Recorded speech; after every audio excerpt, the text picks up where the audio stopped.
خوخا زمائی قدردانی پاک نبی باندې روخانی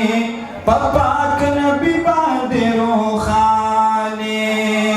یا د پاک نبی په وجه څومره بختورای د پاک نبی په وجه څومره بختورای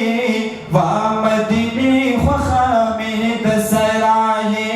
وا مدینه خوخه مې د سرای ټولو خارونو کې والله معتبرای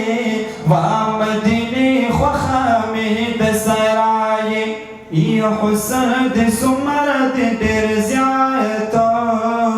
پتا وریږي انوارات پتا وریږي انوارات یا پټول جهان باندې اوچتا نس پرورای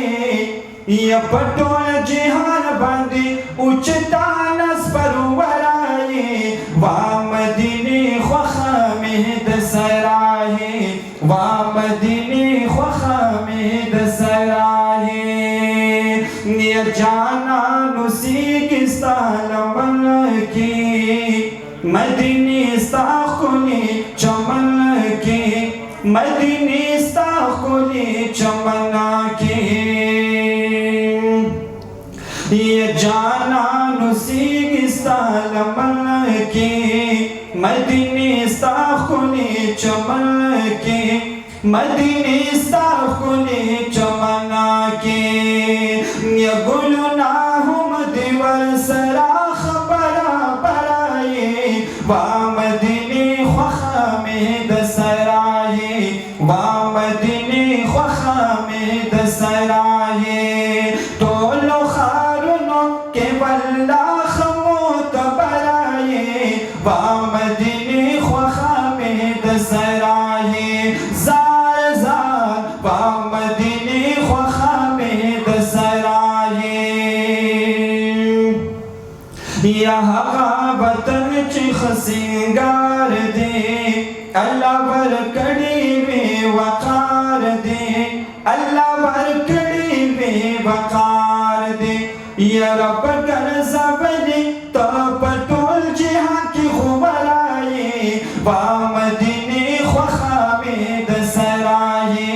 وا مدینه خوخه مې د سرای ټولو خارونو کې والله معتبرای وا مدینه خوخه مې د سرای وا مدینه خوخه مې د سرای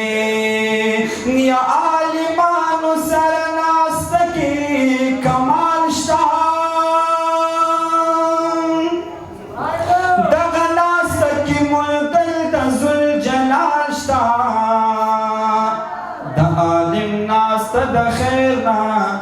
خالی نه وي دا رښتیا دي چې عالم سره مشال شته د عالم ناستې به تا جنت ته بیایي په جنت کې هر نعمت لا یزال شته خدایه ته مو عالمان مشران جوړ کړې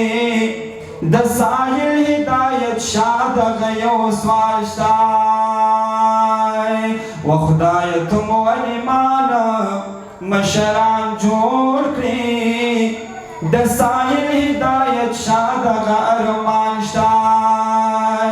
که ښځې دګې غواړې علماو سره کښېنه که ښځې دګې غواړې علماو سره کښېنه جنت به دې نصیب شي طلباو سره کښېنه جنت به دې نصیب شي طلباو سره کښېنه که ښځې دګې غواړې علماو سره کښېنه جنت به دې نصیب شي طلباو سره کښېنه جنت به دې نصیب شي طلباو